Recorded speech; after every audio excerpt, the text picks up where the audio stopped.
That's what I'd say to every dad listening, that our role is not to imprint our DNA upon our son, but to recognize and call out the DNA, the calling that God's already placed in them. I think that's a primary role of dad. My dad was not a spiritual guy at all. Never went to church with us. He really wasn't born again until I was in college, almost married. But the thing that my dad did, he spoke life to me without even knowing it. He told me he loved me all the time. He hugged me. He was a kisser. I mean, my dad would kiss on me and make me embarrassed, And my dad's a big, tough guy. My dad was a, man's man, hunter, fisherman, kind of redneck guy. I loved him. But I'll tell you what my dad did well is my dad took me through rites of passages without me even knowing it. Like, I remember getting my first knife, him trusting me with that at 9 or 10 years old. I had guns. I can't remember not having a gun. And I remember my dad purposely teaching me gun safety, putting me in places where, I could make mistakes, but safe mistakes is what I call them. So my dad, he didn't have any training like that. I don't know how he did it so well because, but he did. He taught me manhood without even intention. And if you would have asked him, what are you doing for your son? He wouldn't have been able to even tell you. It was just natural for him. Natural manhood came easy from my dad. Now, spirituality was something he wrestled with, and so when I grew up, I understood manhood as far as taking responsibility, working hard, being honest, say what you mean what you say, were things that my dad would say. Say what you mean and mean what you say. Do the right thing and swear to your own hurt. He was very honest and hardworking. So I got all that. I grew up knowing how to work hard, knowing how to show up at my job on time, knowing how to those things that men need to know. What was the gaping hole in my heart was he had never explained Jesus to me. My mom was the spiritual leader in my home, and I just needed a man early on to tell me what they saw. I thought I saw things in me that God had put in me, but I was afraid to even tell anybody because I just didn't believe them. So that's what young men and women need. They need dads to come along and say, I see what you see about yourself. I see that in you. It's not that they're adding anything to your life. Many times it's just confirming what you suspect about yourself. And so I remember the first time a guy named Richard Humphreys, he and I were praying down front. He was a pastor at a Trinity Fellowship, and I was just a member of the church. And I remember he and I were praying for this woman, and while I was praying for her, I got this strong impression, and so I just shared what I was feeling with her. It turned out it was really accurate. He looked at me and said, Brady, you've got a prophetic gift in you, and you really hear the Lord. And I thought I did.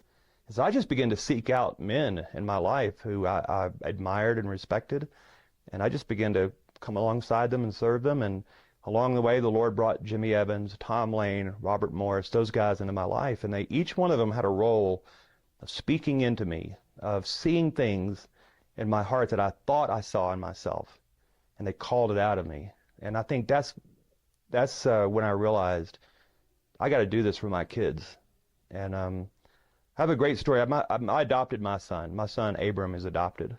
Both my kids are adopted. And Abram's story is really unique because his birth father was a nuclear physicist who had got a girl pregnant at the church where we attended.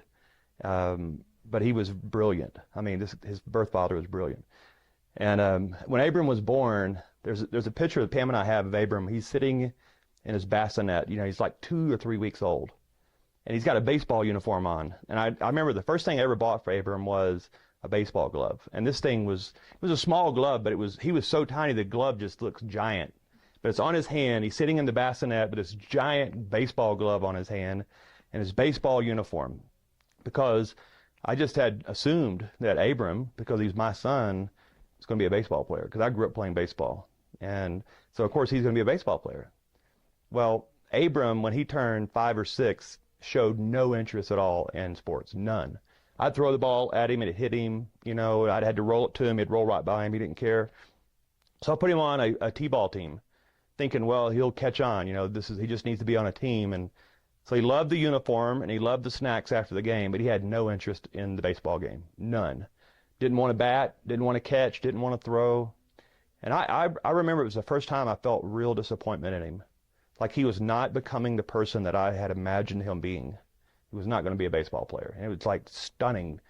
Just watching him not be a baseball, it was just such a disappointment came into me about him. He's not doing what I thought he would do. And I remember praying one morning in my office, and I said, why am I feeling this disappointment in Abram?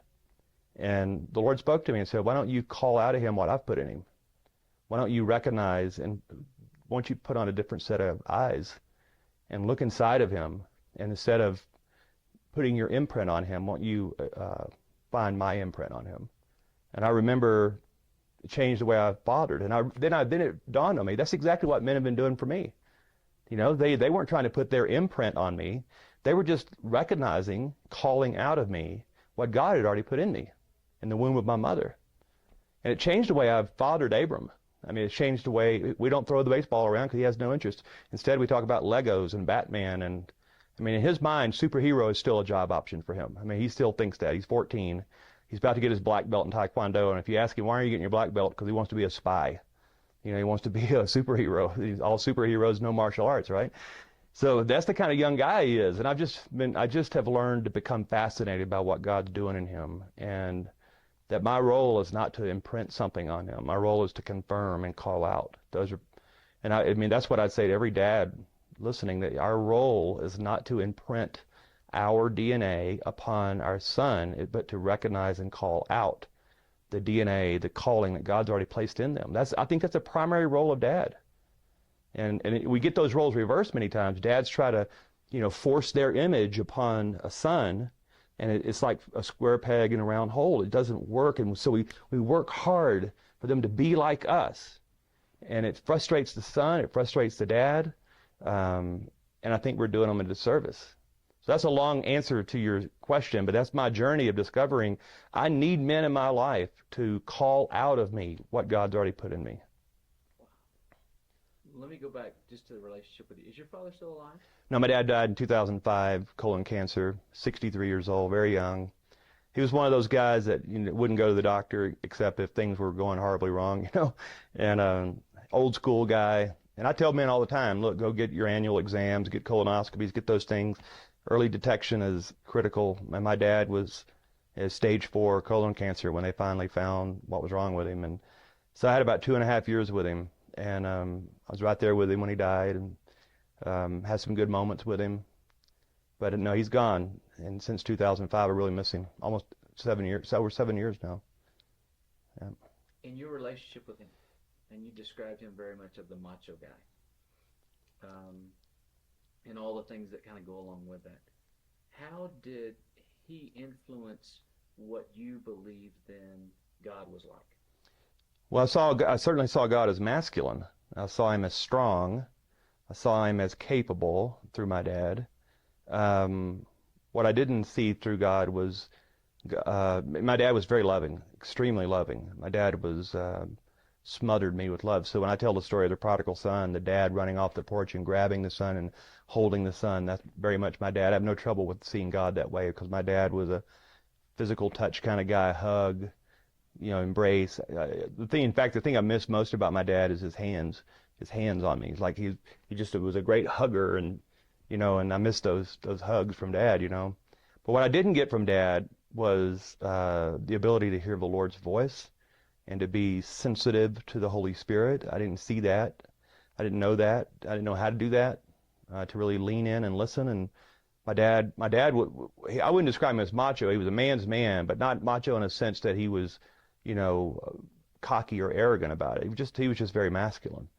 And but my dad, because he was so strong, he could do a lot without God. And so I grew up being very self-sufficient and I could just do a lot myself. And it took me a long time to really learn to lean in and depend on the Lord, to really come to God like a child. That's hard for some men, to be childlike in front of God, to be dependent, to really trust God, to not try to do it on your own, to not just include God into my plan, but to really cooperate with what God's doing, to find out what God's doing and come about his business, instead of just always asking God. I just noticed my prayers started changing. Instead of asking God to get on board with my agenda, and to check off my boxes every day. I learned through these other men how to listen to God, to be dependent, to hear what God was doing around me and find out how I was supposed to cooperate with him. Why do you think it's so difficult for men to admit their weakness or their wound? Well, our culture tells us that men are supposed to be protectors and providers. I mean, it is some of it's cultural. I mean, the American male is seen as a superhero, John Wayne. You know, we're supposed to be heroic. Well, heroes don't ask for help. Heroes are the ones that give help. So we have a hero culture, in my opinion, that is damaging the soul of men. I mean, we have incredibly high standards for men. In order to be called man in America, there are certain things that we're supposed to live up to. And one of them is we're supposed to be heroes. And we're supposed to be, you know, I just heard this on the radio. This guy was saying, you know, men don't cry. Well, we're not supposed to cry. We can't show our feelings. We can't show our emotions. So we push them inside and we put on this facade of Superman / Batman / whatever. And so we go about our way trying to live up to an impossible standard that you can't do without the Lord. It's just, you can't be a real hero in your home unless you follow in Christ. We know that now. That's a hard lesson to learn for men. And there are men that will go into their 70s and 80s determined to be the hero and determined to, you know, to be right. And it's hard. It's hard for men. We'll shift gears. What inspired you to write Sons and Daughters? Yeah, Sons and Daughters came out of a conversation I had with Abram in 2007 in the hallway of my house on a Sunday night. And I just told Abram that he was adopted. He was 8 years old at the time, and we had not told him that he was adopted. So I sat him down and I told him the story of his mom and I adopting him, bringing him home from the hospital, and all those beautiful parts of that story. And a few months later, I was really being very sensitive, trying to pay attention, because a lot of adopted kids go through separation anxiety. They wonder why their other mom didn't want them. You know, they can go through a lot of abandonment issues. So we were prepared as much as we could for all that. And one night, I was laying Abram down. It was a Sunday night. I remember I was tired. I'd been at church all day. And I was praying over him, and I really just wanted to, you know, pray an obligatory prayer and go watch SportsCenter because I was tired. You know, and dads, you know, we all get to that place sometimes, you know. And so I was praying my customary good night prayer over Abram, and he was going to go to bed, and I was going to go downstairs and unwind. And as I was leaving his room, he said, "Dad?" I said, "Yes, Abram." You know, kind of aggravated a bit that he had interrupted my walk, you know. And he said, "Thanks for adopting me." And I just sat there just stunned, you know, because he's never said that before to me. And I said, "Well, why do you say that? Why did you say that, Abram?" He said, "Well, I've just been thinking," he's 8 years old, remember. He said, "I've been thinking that if you had not adopted me, that we wouldn't be buddies." And so I'm undone by it, you know. So I walked back over to him and I said, "Abram, I'm glad I adopted you. It's the best decision I've ever made. And we're going to be buddies forever and always." So it's a real emotional moment for me, because it's the first time he really ever said something like that to me about his adoption. And he was catching it. His little heart, he was catching that I had chosen him, that I chose to adopt him. And because I made that choice, we were going to be friends always, forever and always. So I got out in the hallway and I just was praying. I was having this conversation with God about Abram. And I said, "Is everything okay with Abram?" I was asking the Lord this. And the Lord said, "That was for you. That wasn't for Abram." And I said, what do you mean it was for me?" He said, "Well, Brady, if I had not chosen to adopt you, we wouldn't be friends either. But I chose you, and we're going to be friends forever and always." So that night launched me into this really deeply personal journey of discovering God as a father that had chosen me. So in Ephesians 1, one of my favorite scriptures, I read it on Sunday, that long ago before verse 4, long ago before the creation of the world, he chose me. He had to adopt me through Christ, and it gave him great pleasure to even think about it. So that scripture, along with the story in Luke 15 of the prodigal son coming home to a father that was filled with compassion for him, that ran toward him. Instead of making the son run toward him, he ran after the son. So Ephesians 1, Luke 15, and Abram on a Sunday night in his bedroom launched me into writing that book, Sons and Daughters. As really, I wrote it for Abram and Callie. I didn't care if anybody else read it. I just wanted them, if, 20 years from now, 30 years from now, I wanted them to know my story of hearing God and knowing God as Father.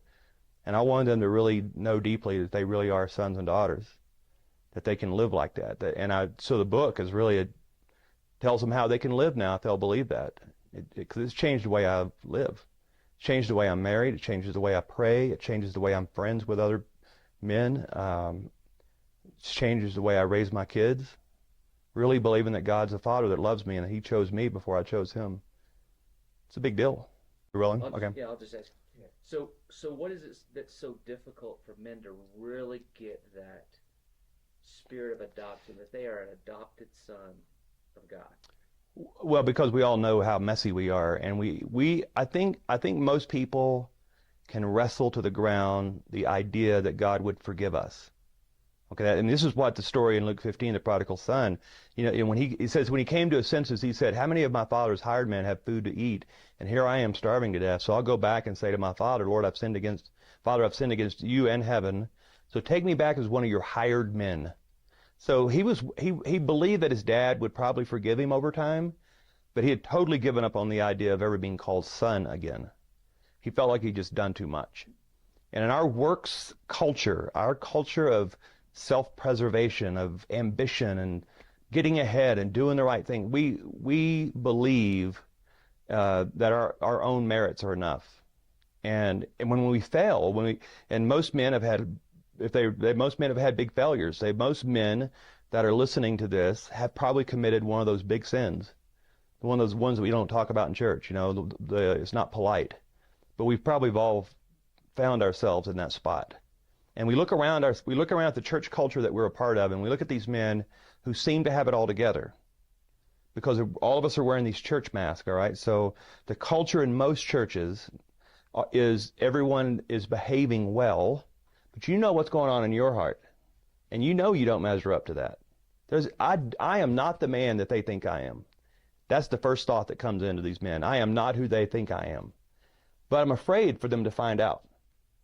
So because I'm afraid for them to find out the real person, I'm going to control my relationships, and I'm never going to really be vulnerable and transparent. So we learn to live with this goofy church mask on, pretending that everything is okay, when we know it's not. But we can't imagine us really telling the truth, because then we would be exposed, so we start posing. And I think that's the culture that most of us find ourselves in the local church. It's not a place. The safest place to fail should be the local church. The safest place to be truthful should be the local church. When in fact, it's the most dangerous place to fail in most cases, and it's the most dangerous place to tell the truth, because the penalty for telling the truth in most churches is you get ostracized. You get labels put on you. So you're 50 years old and you're struggling with porn? What the heck? What are you doing? What's happening? You can't kick this? So instead of me being transparent with someone and asking for help, I just go deeper, I push it deeper, I push it deeper, and I put on more and more complex church mask. And it pushes the idea of forgiveness and redemption. I think forgiveness and redemption are two different things. Forgiveness is when we wipe the slate clean. The Lord says, you're white as snow. Redemption, though, is God restoring us back to our original intent. So God wants to forgive and redeem, right? And the redemption is, He wants to return us to sonship. And that's the story in Luke 15. So the son's coming home, and he says to the dad, the rehearsed speech, I've sinned against heaven and against you. Take me back as one of your hired men. The father doesn't even acknowledge that. In fact, he doesn't even say anything back to the son about that. He goes, quick, bring the best robe, put it on him, put the ring on his finger and sandals on his feet. For this son of mine was dead, but he's alive. He was lost, but he's found. Immediately, the father gives him back his identity. He forgives him, but then he redeems him. And so most men can wrestle to the ground the idea that they can be forgiven.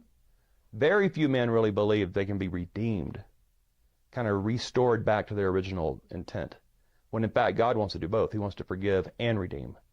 And that's the power of this story in Luke chapter 15, in my opinion. It wasn't that the son came home. That's a good part of the story, that the son came home. But it was more than just forgiveness that the father gave him. It was redemption.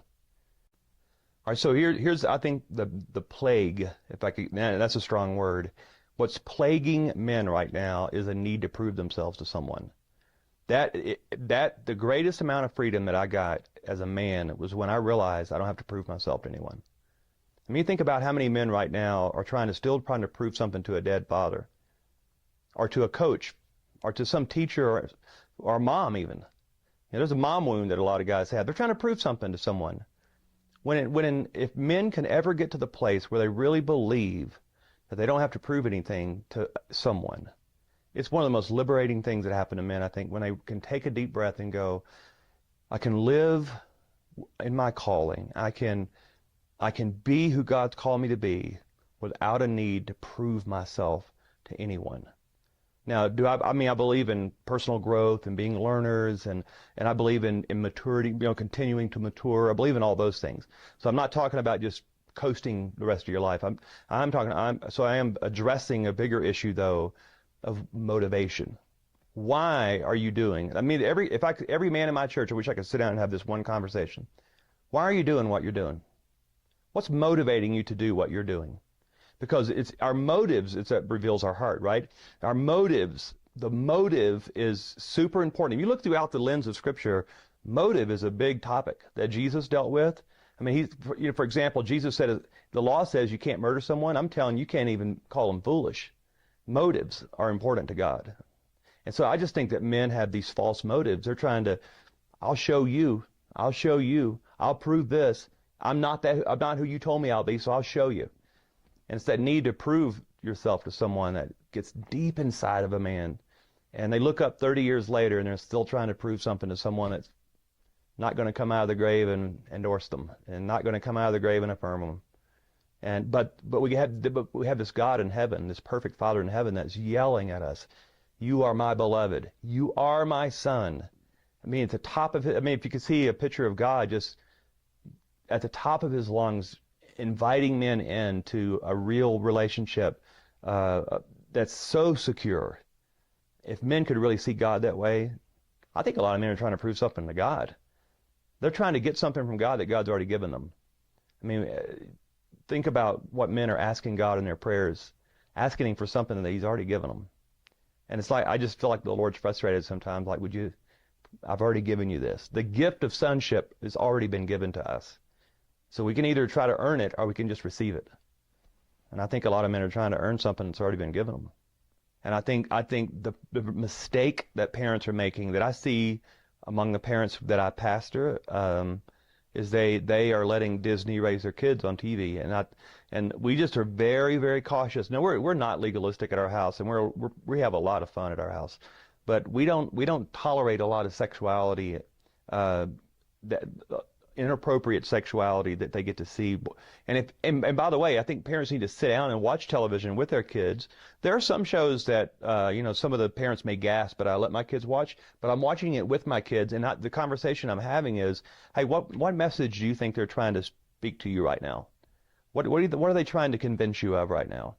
And it's a good conversation, though. I don't know, Dad. What are they trying to tell me? Well, they're trying to tell you that 16-year-old girls should have boyfriends, that it's okay, that you're weird if you don't have a boyfriend at 15 or whatever. I said, do you believe that? And so it starts good conversations, but we're very careful about protecting our kids' innocence. And we don't allow violence into our home. I just think a lot of the games that kids are allowed to play, where you can pick if you shoot their head off or shoot their chest, is ridiculous. We might as well be letting them watch porn, in my opinion. I said that out of the pulpit on a Sunday morning, and you could hear an audible gasp. I said, it is proven that when you see bloody violence, it releases a lot of the same endorphins and a lot of the same toxic things into your brain as watching porn. And yet we let them shoot people. We just don't want them to see naked girls. But we let them blow people's heads off. And so my 14-year-old son, most of his buddies are gamers. I mean, they shoot people. And I think we have to teach our kids the sanctity of life, the value of human life.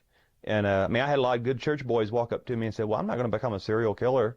I was like, no, but you're losing your respect for life, whether you know it or not. And I think dads have to stand, and a lot of the dads are playing the games with their sons. And I had dads come up to me and say, well, that's the one thing my son and I get to do together. Shoot people? And so we wonder why we have this aversion to violence, why young men are going into schoolrooms and killing kids and then killing themselves, because we've played it off as harmless. Well, it's not harmless. And so this is a bit of a rant I'm on, I know, but we've had murder on our campus. We had a young man come on our church campus and kill 2 of our girls. I was here when it happened. I see the effects that it's having on some young men in our culture. And we just pass it off as harmless and okay. Well, it's not okay. And I think we have to take a stand. We're quick to take a stand on sexual purity, but I think we're slow to take a stand on human value and violence. Those are 2 things Pam and I have stood our ground on. We're not going to let a violent culture into our home, and we're going to keep our innocence. We're going to guard our purity and innocence. So those are things that I think have paid off for us as parents. What is the best thing a father can do for his children? Pray for them. And there's 2 things. Pray for them and be passionate about Christ yourself. I think a kid has a better chance of following Jesus if the parents were pagan rather than being lukewarm. And that's proven study, by the way. Lukewarm parents rarely produce passionate followers of Jesus. And so what Pam and I have decided, 2 things. We're going to pray over our kids, both in front of them and in private. We're prayerful about our kids. But number 2, we're going to live out in front of them what we believe to be passionate Christ followers. We have a concern for the poor. We have a love for the scriptures. We love the local church in front of them because we sincerely do love those things. And I think that's where most parents fail. They believe that if they can expose their kids to church, but not really live it out in their own lives. Honestly, I tell parents, I'd rather you be pagan than lukewarm. Your kids will have a better chance of following Jesus if you'll just be purely pagan, rather than come to church and to live out a life. You're not even attempting to live it out. And our kids are pretty smart. Our kids are very perceptive. They can look at us. This generation especially has no tolerance for people that are not authentic. Kids will dismiss an adult immediately if they're not authentic. And so Pam and I mean, we're not perfect about it, but I want to be authentic. I want them to hear me pray. I want them to see me live it out. And I do believe a lot of this is more caught than taught. And they'll emulate who I am rather than what I say I am. And my charge to parents is to live it out. Be passionate for Jesus in private, not just in public. And your kids, I have full confidence my kids are going to love Christ with all their heart and follow Christ. They're going to love the local church. They're going to care for the poor because that's what I do. I just want to encourage dads that they have what it takes. They can do this. I think we've tried to create a superhero culture even in the church where I'll tell you one funny story real quickly, all right? And this will kind of give you a picture of the way I'm raising my kids. Because people assume that I'm having these glorious family devotionals every night at my house. And we do. I read the scriptures with them and we talk about the scriptures, but I'm not superhero to my kids. I want to live it out day by day with my kids. I want them to see me doing it. And I'll teach and I'll direct and all those things. So we're at this family's house. They're brand new to the church. They invited us over for a meal. And they're a really sweet family, just the kind of family you want in your church, So they just moved to town. So we had lunch with them. We're about to leave their house. And the dad says, hey, before you leave, can we have a devotional together? Now my son, Abram, he's about 11 at the time. He goes, what's a devotional? And man, my heart sunk, because here's the pastor's kid doesn't know what a devotional is. It's just that we don't use that language. And I said, Abram, he wants to read the Bible and we're going to talk about it and pray together. He goes, oh, all right. So we, having to feel like you've got to get it all right, that you got to use the right words, and you got to, there is no formula here other than pray, read the scriptures, and try to live it out in front of your kids. That's it. And if we could just get it down to the bottom shelf, I think for men have this thing, men have tried and failed, so they quit trying. Because we've set the bar so high. Should we set the bar high? Yes. But let's put it down on the bottom shelf for guys, all right? Guys, my charge to guys is be men of prayer, read the scriptures, and try to live it out in front of your family. And be authentic, be vulnerable, be transparent, learn to apologize quickly. I think our kids, we get a great deal of respect from our kids when we admit that we didn't get it right, and because they know we didn't get it right, so we might as well admit it instead of trying to prove something to them. And learn your kids' love language. Learn that. How do they receive love? How do they give love? Has been a really helpful thing for me. So just being real with your kids and quit trying to be Superman at home. Just be yourself. And I think your kids snip that out really quickly. And they want to be around somebody. First of all, if you can't fail in front of your kids won't learn to fail in front of you. And I want there to be a culture of failing forward at our house, a safe place, a highline act with a safety net underneath, a playground with fences is a better way of saying it. So a place where they can explore, a place where they can really test and fail, but in a safe place where dad's there, mom's there to give them a safety net. And so our house is a big playground with fences around it. And that's the kind of environment I want them to grow up in. Watch the Father Effect movie for free on YouTube.